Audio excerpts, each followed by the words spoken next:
ভোটের কালি মোছার আগেই নির্বাচনী অঙ্গীকার পূরণের রেকর্ড প্রধানমন্ত্রীর। পয়লা বৈশাখ চালু হবে কৃষক কার্ড। 30 এপ্রিল পর্যন্ত চলবে প্রথম অধিবেশন। ঈদের আগে শেষ কর্মদিবস। সংসদেই সংবিধান সংস্কার বিষয়ে ফয়সালার আশা। আজ এই সংস্কার পরিষদের অধিবেশন ডাকার দাবি জামাত এনসিপির, নইলে রাজপথে নামার হুঁশিয়ারি।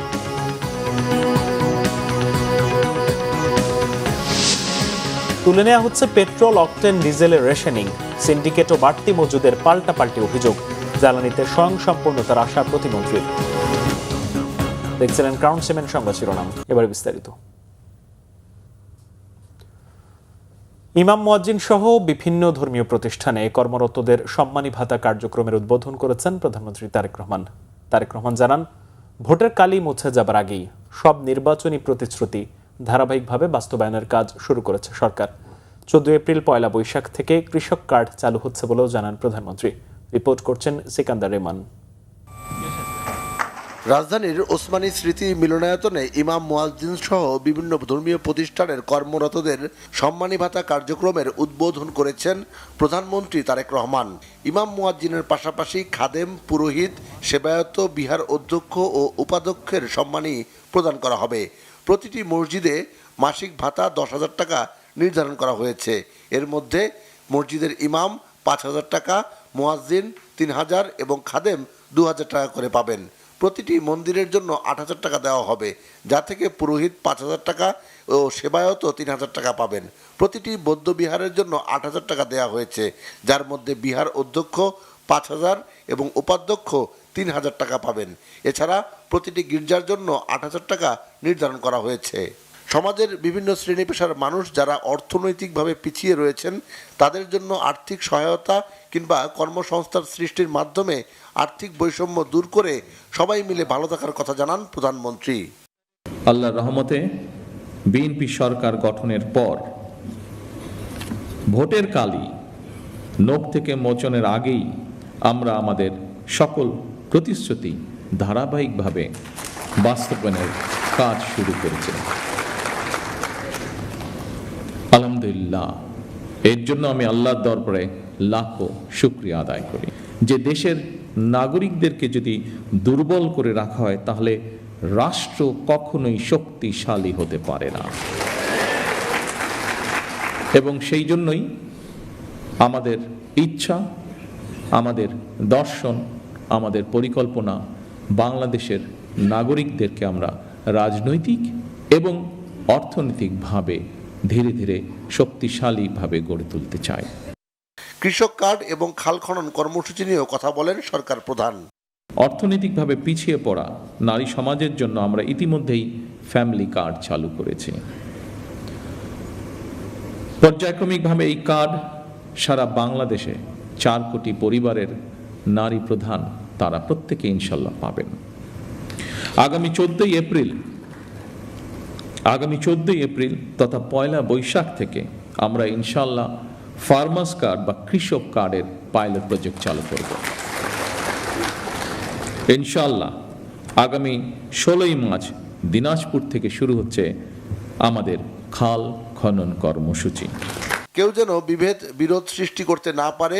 মুসলমান, হিন্দু, বৌদ্ধ, খ্রিস্টান, বিশ্বাসী, অবিশ্বাসী কিংবা সংশয়বাদী সবাই মিলে ভালো থাকার কথা জানান প্রধানমন্ত্রী।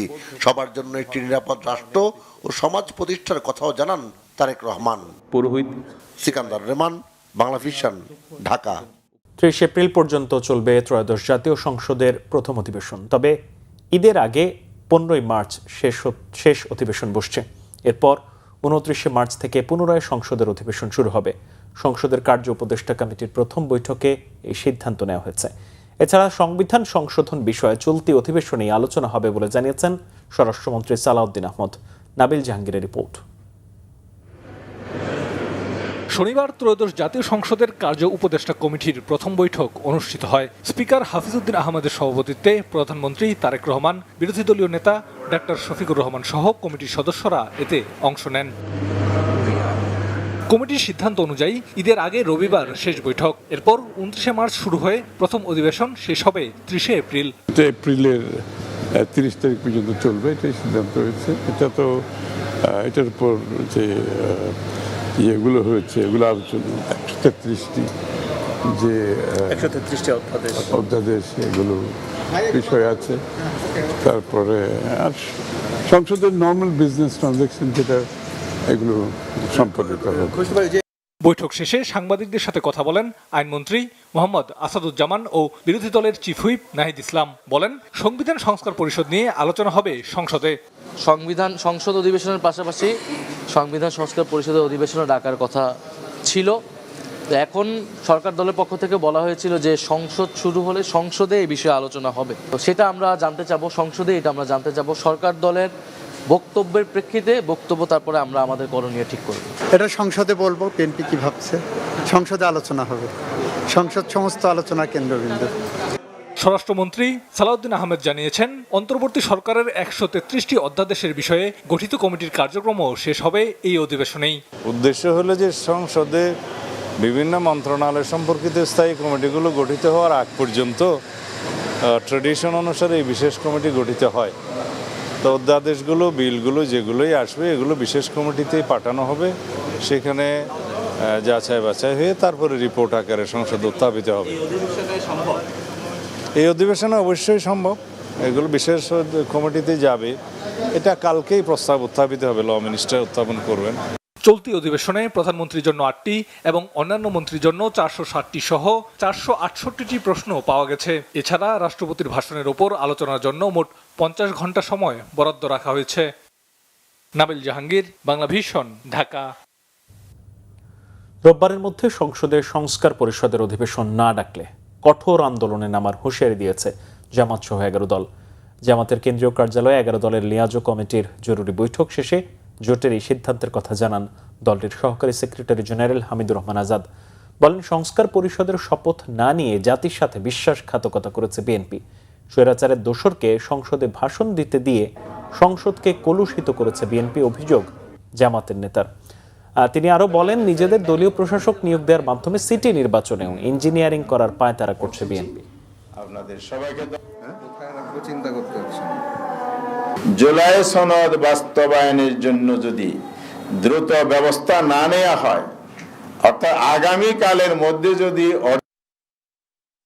উদ্যোগ গ্রহণ না করা হয়, জনগণকে সাথে নিয়ে জনগণের সম্মান, মর্যাদা, আকাঙ্ক্ষা সমুন্নত রাখার জন্যেই আমরা রাজপথের আন্দোলনে যেতে বাধ্য হব এবং খুব সহসাই শীর্ষ নেতৃবৃন্দের বৈঠক দেখে আমরা সেই আন্দোলনের কর্মসূচি ঘোষণা করব। সাংবাদিকরা ঠিক হলে রাষ্ট্র সঠিক পথ খুঁজে পাবে বলে মন্তব্য করেছেন জামাত ইসলামীর আমির ডাক্তার শফিকুর রহমান। বলেন, জনস্বার্থে সরকারি দলকে সহযোগিতা করলেও জনগণের স্বার্থ বিরোধী কোনো কাজ করলে জামাত তার বিরোধিতা করবে। শনিবার লেডিস ক্লাবে সাংবাদিকদের সম্মানে ঢাকা মহানগর দক্ষিণ জামাতের ইফতার মাহফিলে প্রধান অতিথির বক্তব্যে তিনি কথা বলেন। জামাত আমির সাংবাদিকদের উদ্দেশ্যে বলেন, দেশের জন্য বীরের মতো লড়তে হবে, সত্য কথা সাহস করে তুলে ধরতে হবে। তিনি আরো বলেন, গণমাধ্যম রাষ্ট্রের চতুর্থ স্তম্ভ হলেও বাকি 3টি স্তম্ভ ঠিক রাখার জন্য গণমাধ্যমের ভূমিকা অপরিসীম। সংসদের বিরোধী দলীয় নেতা আরো বলেন, বাংলাদেশ আর কোনোদিন আধিপত্যবাদের কাছে মাথা নত করবে না, তেমন একটি বাংলাদেশের স্বপ্ন দেখে জামাত। সংবাদ মাধ্যমে যারা সত্যিকার অর্থে সাদাকে সাদা বলবেন, কালোকে কালো বলবেন, তাদের কণ্ঠগুলা স্তব্ধ করে দেওয়া, এবং তারা সফল হয়েছিল। সেই সফলতার রেশ এখনো চলছে বলে মাঝে মাঝে যেন মনে হয়। আমরা ফেসিবাদ থেকে আংশিক নয়, পূর্ণ মুক্তি চাই। এটা যার আমলেই হোক, যখনই হোক। ফেসিবাদ কখনো জাতিকে ভালো কিছু দিতে পারে নাই, পারবে না। এবং সাংবাদিক বন্ধুদেরকে শুধু এতটুকু অনুরোধ করব, আপনাদের পরিচয় হচ্ছে আপনারা জাতির বিবেক। উন্নত চিকিৎসার জন্য রোববার সিঙ্গাপুরে নেওয়া হবে প্রধানমন্ত্রীর রাজনৈতিক উপদেষ্টা ও বিএনপির স্থায়ী কমিটির সদস্য মির্জা আব্বাসকে। সকাল 11টায় এয়ার অ্যাম্বুলেন্সে সিঙ্গাপুর নেওয়া হবে তাকে। মির্জা আব্বাসের ব্যক্তিগত সচিব মিজানুর রহমান সোহেল বিষয়টি নিশ্চিত করেছেন। মির্জা আব্বাসের সহধর্মিণী ও জাতীয়তাবাদী মহিলা দলের সভানেত্রী আফরোজা আব্বাস এবং জ্যেষ্ঠ সন্তান মির্জা ইয়াসির আব্বাসও সঙ্গে যাবেন। শুক্রবার রাজধানীর এভারকেয়ার হাসপাতালে মস্তিষ্কে অস্ত্রোপচারের পর বর্তমানে বিএনপির স্থায়ী কমিটির এই সদস্যকে নিবিড় পর্যবেক্ষণে রাখা হয়েছে। শনিবার সকালে তার মস্তিষ্কের সিটি স্ক্যান করা হয়, যার রিপোর্ট ভালো এসেছে বলে জানিয়েছেন বিএনপির স্বাস্থ্য বিষয়ক সম্পাদক রফিকুল ইসলাম। গত বুধবার ইফতারের সময় অসুস্থ হয়ে জ্ঞান হারালে রাজধানীর বসুন্ধরার এভারকেয়ার হাসপাতালে ভর্তি করা হয় মির্জা আব্বাসকে। এর মধ্যেই শুক্রবার শারীরিক অবস্থার অবনতি হলে বিশেষজ্ঞ চিকিৎসকদের গঠিত মেডিকেল বোর্ড তার অস্ত্রোপচারের সিদ্ধান্ত নেন। শুক্রবার মির্জা আব্বাসের দ্বিতীয় দফার অস্ত্রোপচার সফলভাবে সম্পন্ন হয়েছে। তথ্য সম্প্রচার মন্ত্রী জহিরুদ্দিন স্বপন বলেছেন, রাজনৈতিক মতবিরোধের নামে শুরু হওয়া মক কালচার থেকে অবশ্যই বেরিয়ে আসতে হবে। মশিউর রহমান জাদু মিয়ার ৪৭তম মৃত্যুবার্ষিকী উপলক্ষে জাতীয় প্রেস ক্লাবে আলোচনা সভায় এসব কথা বলেন তিনি। এ সময় তথ্যমন্ত্রী বলেন, নির্বাচনকে প্রলম্বিত করার মধ্য দিয়ে একটি মহল দেশের গণতন্ত্রকেই দূরে ঠেলে দেওয়ার চেষ্টা করছিল, কিন্তু ১২ তারিখে নির্বাচনের মধ্য দিয়ে দেশের মানুষ আবারও গণতন্ত্রের সুফল পেতে শুরু করেছে। এই নির্বাচনের মাধ্যমে দিল্লি ও পিন্ডির প্রতি অন্যদের মোহ ভেঙেছে বলেও মন্তব্য করেন জহিরুদ্দিন স্বপন। এ সময় উপস্থিত ছিলেন অর্থনীতিবিদ ডক্টর মাহবুবুল্লাহ, আবু সালে, প্রয়াত জাদু মিয়ার মেয়ে রিটা রহমান সহ অনেকেই। মধ্যপ্রাচ্যের যুদ্ধ পরিস্থিতির উত্তাপ ছড়িয়েছে দেশের জ্বালানি তেলের বাজারে। পরিস্থিতি সামাল দিতে তেল বিক্রির সীমা নির্ধারণ করে দিলেও কাটেনি সংকট, উল্টো তৈরি হয়েছে জটিলতা। আর এই অবস্থাতেই পেট্রোল, অকটেন, ডিজেল বিক্রিতে রেশনিং তুলে দিচ্ছে সরকার। রোববার দুপুর থেকে চাহিদা মতো জ্বালানি তেল কেনা যাবে বলে আশা করছে সরকার। মিসবাহ রহমানের রিপোর্ট। শনিবার ঢাকার বিভিন্ন প্রান্তে বাইক প্রতি 2 litre, ride sharing pass, private কারে 10, মাইক্রোবাসে 25 লিটার পর্যন্ত তেল দেয়া হচ্ছে। তেল কিনতে সকাল থেকে পাম্পগুলোতে ভিড় জমিয়েছেন গ্রাহকরা। ঘন্টার পর ঘন্টা লাইনে দাঁড়িয়ে তেল পেলেও তা চাহিদা মাপক নয় বলে অভিযোগ ভোক্তাদের। তেল নেওয়ার জন্য গেছিলাম, ভিতরে এত সিরিয়াল, আমি ভয় আসিয়ে পড়ছি। আলটিমেটলি ওয়ার্কিং আওয়ার তো ওয়েস্ট হচ্ছে, এটা হচ্ছে সবচেয়ে বড়। তার কারণ হচ্ছে আমার প্রপারলি যে জায়গায় থাকার কথা আমি তো যেতে পারতেছি না। এখন তো সব জায়গায় সংকট চলতেছে, সংকটে তো সবাইকে আসলে মিতব্যয়ী হইতে হবে। প্রাইভেট কার চালকদের অভিযোগ, ঈদ যাত্রায় এত স্বল্প তেলে রীতিমতো ভোগান্তিতে আছেন তারা। এর পেছনে পাম্প কর্মকর্তাদের সিন্ডিকেটের অভিযোগও তাদের। তেলের কারণে এক এক ড্রাইভার 4 ঘন্টা 5 ঘন্টা ঘুমাইতে পারে না, কিভাবে গাড়ি চালাবে? এরা তো অ্যাক্সিডেন্ট করবে রাস্তায়। আমাদের প্রত্যেকটা গাড়িতে 40 লিটার তেল ফুল দিয়ে যাক, মানুষ তো বাড়ি যাবে, ঈদ করবে না। সবার তো ফ্যামিলি নিয়ে ঈদ করার শখ আছে না, তেলের কোনো সংকট নাই, তেল ভরপুর আছে, কিন্তু এরা চুরির জন্য এগুলো করতেছে। গতদিন আসছিলাম, আপনার 10 লিটার দিছে, এর বেশি দেয় নাই। দেখা গেল আপনার এখান থেকে উত্তরা গেলেই তো মনে করেন আসতে যেতে যে জ্যাম, রাস্তাঘাটে যে অবস্থা, 5 লিটার এখানেই চলে যায়। তবে পর্যাপ্ত তেল মজুদ থাকলেও ভোক্তাদের বিরুদ্ধে চাহিদার অতিরিক্ত তেল সরবরাহের অভিযোগ পাম্প সংশ্লিষ্টদের। ভিড়টা আছে, তবে মানুষের মধ্যে যে প্যানিক ভাবটা ছিল সেটা ওই গত পরশুদিন যে সার্কুলারটা হইলো 5 লিটার তেল দেওয়ার পর থেকে বাইকারদের মধ্যে অনেকটা রিল্যাক্স ভাব চলে আসছে। আর গাড়ির ক্ষেত্রে বলবো ওনারাও তেল পাচ্ছে, আমাদের এখানে এই পাম্পে পর্যাপ্ত পরিমাণ তেল আছে।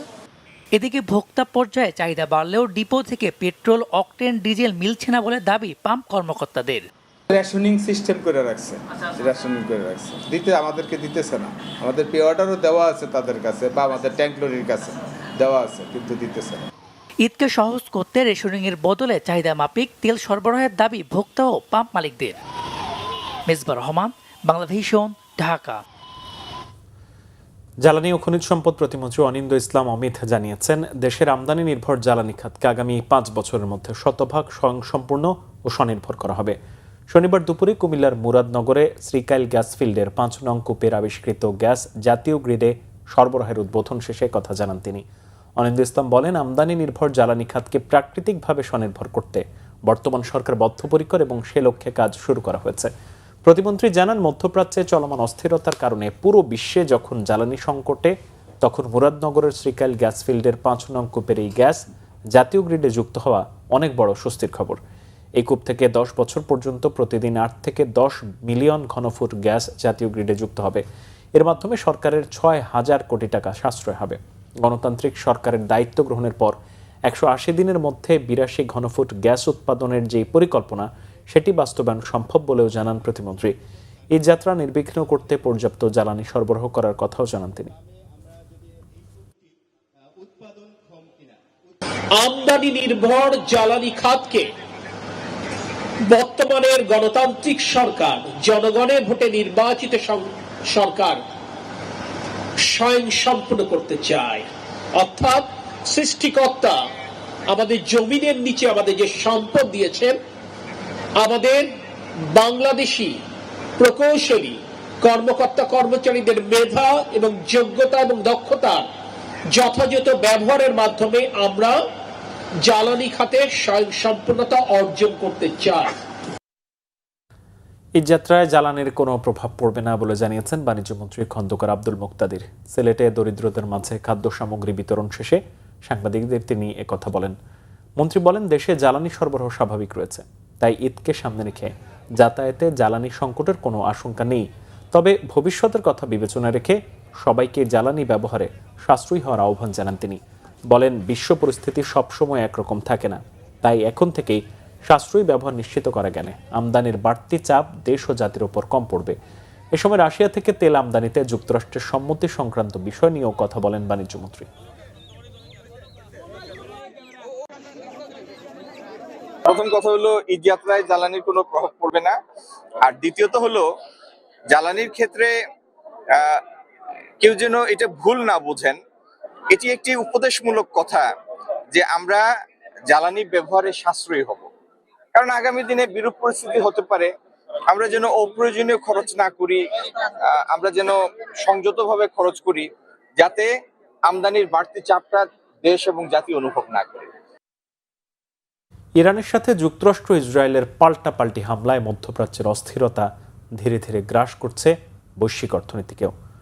হরমুজ প্রণালী দিয়ে তেল পরিবহন বন্ধ থাকায় বিশ্ববাজারে ব্যারেল প্রতি জ্বালানি তেলের দাম পৌঁছেছে $103। বিশ্বের বিভিন্ন দেশে বেড়েছে শেয়ার বাজারের দরপতন। এছাড়াও মুদ্রাস্ফীতি ও সুদের হার বাড়ায় নাজুক পুরো বিশ্ব অর্থনীতি। বিশ্লেষকরা বলছেন, চলমান যুদ্ধ পরিস্থিতি দীর্ঘ হলেও আরও ভয়াবহ ঝুঁকির মুখে পড়বে বিশ্ব অর্থ ব্যবস্থা। সঞ্জিদ ইসলাম তন্নির ডেস্ক রিপোর্ট। ইরানের সাথে যুক্তরাষ্ট্র ও ইসরায়েলের যুদ্ধের 15তম দিনে বিশ্ববাজারে ব্যারেল প্রতি জ্বালানি তেলের দাম পৌঁছেছে $103। 2022 সালের পর এই প্রথম অপরিশোধিত জ্বালানি তেলের দাম ব্যারেল প্রতি $100 ছাড়ালো।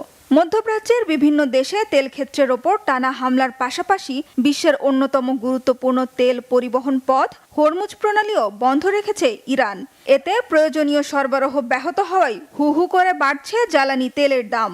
মার্কিন প্রেসিডেন্ট ডোনাল্ড ট্রাম্প 1 মাসের জন্য রাশিয়ার তেলের ওপর নিষেধাজ্ঞা তুলে নিলেও হরমুজ প্রণালী দীর্ঘদিন বন্ধ থাকলে তেলের দাম আরও বাড়বে, এমনকি $200 পৌঁছাতে পারে বলে আশঙ্কা করছেন ব্যবসায়ীরা। হরমুজ প্রণালী দীর্ঘদিন বন্ধ থাকলে তেলের দাম আরও বাড়বে, এমনকি $200 পৌঁছাতে পারে বলে আশঙ্কা করছেন ব্যবসায়ীরা। তেল বাজারের এই ঊর্ধ্বগতির প্রভাব পড়েছে বিশ্ব শেয়ার বাজারেও। শেয়ার হোল্ডারদের মধ্যে শেয়ার বিক্রির হিড়িক পড়েছে, আর এতে কমতে শুরু করেছে শেয়ারের দাম।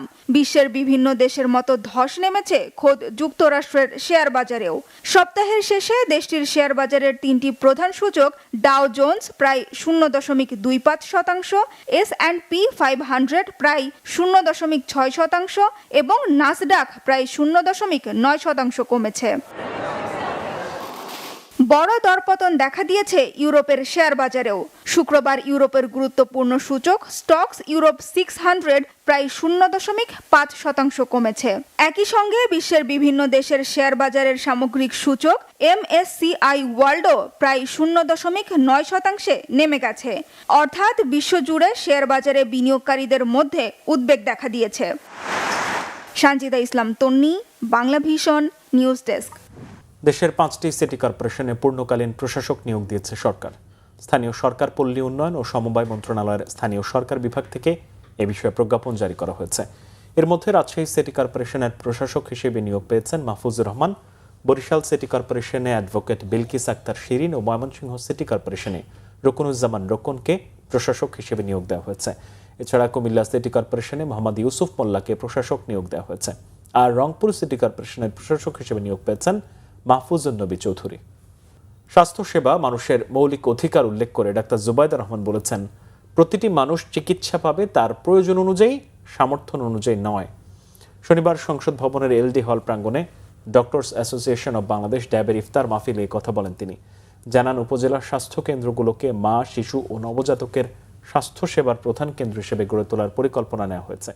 এসব স্বাস্থ্যকেন্দ্রে থাকবে আলাদা চিকিৎসা সেবা। এছাড়া অ্যাম্বুলেন্স সেবাকে আরও বেশি সুদৃঢ় করা হবে বলেও জানান ডাক্তার জুবাইদা রহমান।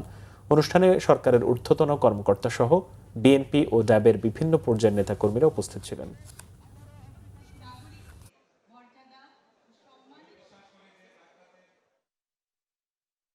হোসেন বলেছেন, দেশের প্রতিটি মানুষের জন্য সহজ ও মানসম্মত স্বাস্থ্যসেবা নিশ্চিত করতে সরকার কাজ করছে। হাসপাতালগুলোকে দুর্নীতি ও দালাল মুক্ত করতে নেওয়া হচ্ছে পদক্ষেপ।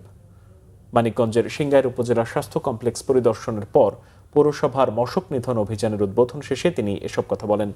স্বাস্থ্যমন্ত্রী বলেন, সরকার দেশের স্বাস্থ্যসেবা জনগণের দোরগোড়ায় পৌঁছে দিতে চায়। গ্রামের সাধারণ মানুষের উন্নত স্বাস্থ্যসেবা নিশ্চিতে উপজেলা পর্যায়ের হাসপাতালগুলোকে শক্তিশালী করা হচ্ছে। স্বাস্থ্য খাতে অনিয়ম ও অব্যবস্থাপনায় জড়িতদের বিরুদ্ধে কঠোর ব্যবস্থা নেওয়া হবে বলেও জানান মন্ত্রী। মাফিয়া ও বৈষম্যের বিরুদ্ধে লড়াইয়ের ঘোষণা দিয়েছেন মুক্তিযুদ্ধ বিষয়ক প্রতিমন্ত্রী ইশরাক হোসেন। জানান, জনগণের সম্পদ জনগণের কাছে পৌঁছে দেওয়ার জন্য কাজ করা হবে।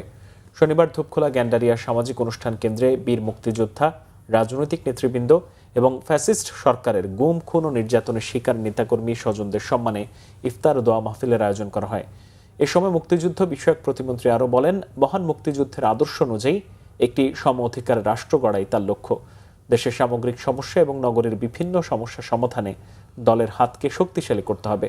পাশাপাশি প্রধানমন্ত্রী তারেক রহমান ঘোষিত ৩১ দফা কর্মসূচি বাস্তবায়নে সবাইকে কাজ করার আহ্বান জানান ইশরাক হোসেন। অনুষ্ঠানে সড়ক ও রেল প্রতিমন্ত্রী হাবিবুর রশিদ হাবিব উপস্থিত ছিলেন। ৫% নাগরিকের কাছে ৯৫% সম্পদ বন্দী হয়ে রয়েছে। বাংলাদেশে মাফিয়া চক্রের কাছে বাংলাদেশের জনগণের অর্থ সম্পদ লুটপাট হয়ে গিয়েছে। আমরা আগামী দিনে সেটা নিরসন করতে চাই। আমরা এই মাফিয়াদের দাঁত ভাঙা জবাব দিয়ে, তাদের কালো হাত ভেঙে দিয়ে জনগণের অর্থ সম্পদ জনগণের কাছে যাতে পৌঁছে যেতে পারে সেটা নিশ্চিত করতে চাই। সংক্ষিপ্ত আয়োজনের বইমেলায় এবার পাঠক ক্রেতাদের তেমন সাড়া নেই। উপস্থিতি খুবই কম, যার প্রভাব বিকৃত। অনেকটা নিয়ম রক্ষার মেলায় শুধু শিশু প্রহরেই শিশু কিশোরদের বাড়তি আগ্রহ লক্ষ্য করা গেছে। রোববার শেষ হতে যাওয়া মেলায় এবার গত বছরের চেয়ে অর্ধেকেরও কম বই বিক্রি প্রকাশ হয়েছে। শনিবার ছুটির দিনে বইমেলায় ভিড় শুধু শিশু কর্নারকে ঘিরেই ছিল। শেষ দিকে এসেও জমেনি এবারের সংক্ষিপ্ত আয়োজনের বইমেলা। প্রকাশকদের কণ্ঠেও তাই হতাশার সুর। শুক্রবার সন্ধ্যার বৃষ্টিতে ক্ষতিগ্রস্ত হয়েছে বেশিরভাগ স্টল। বৃষ্টিতে ভিজে যাওয়া বই শুকাতে দেওয়া হয়েছে এভাবেই।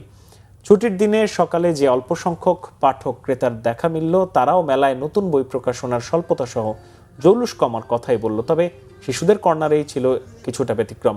শিশু কিশোরদের ভিড় পাপেট বায়োস্কোপ থেকে তাদের প্রকাশনীগুলোতেও ছিল। সংবাদ শেষ করব, ক্রাউন সিমেন্ট শিরোনামগুলো আরো একবার জানি।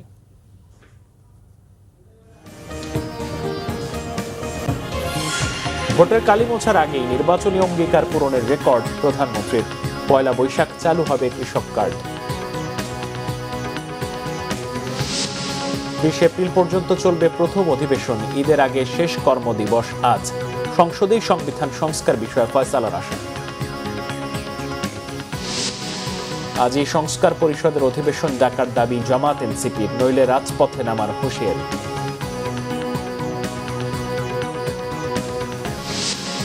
তুলে নেওয়া হচ্ছে পেট্রোল, অকটেল, ডিজেল রেশনিং।